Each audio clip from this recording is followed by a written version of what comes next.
le sport a été mon premier cadre éducationnel. Et grâce au sport, c'est peut-être là que je me suis rendu compte que la vie était un sport de combat. Et que de toute façon, je ne pourrais affronter cette vie que si j'étais en condition physique. Je milite beaucoup pour le sport dans l'entreprise. J'inscris mes collaborateurs à des séances de boxe, de judo. Je suis toujours très inquiet de la sédentarité.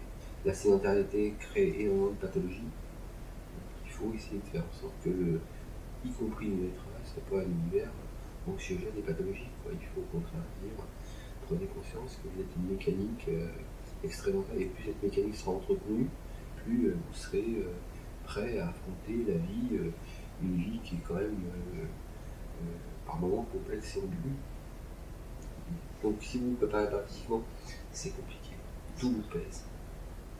Donc voilà, donc oui, effectivement, j'essaie d'initier à beaucoup de choses pour éviter justement cette sédentarité liée à mon métier, les horaires qui sont des horaires impossibles, et puis de se dire je vais me trouver une excuse pour ne pas faire de sport.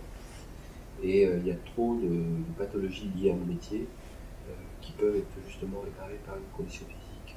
Puis de vous dire que vous ne gagnez pas parce que vous êtes le meilleur, vous gagnez parce que vous ne pouvez pas faire. C'est la grande phrase de Kada Sensei quand j'étais au Japon. Quand vous perdez un match ou un randori, si vous avez tout donné, il n'y a rien perdu. Au contraire, vous avez progressé, vous avez appris des choses. C'est essentiel pour lutter contre le burn-out, pour lutter contre les pressions excessives. Ça ne fonctionne jamais.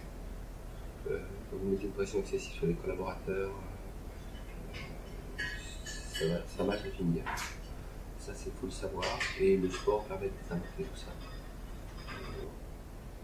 Et surtout, c'est l'éternelle jeunesse, le sport. C'est la seule vraie cure de jouvence. Prendre conscience que si l'entreprise a cette mécanique, donc la vie me pose des problèmes.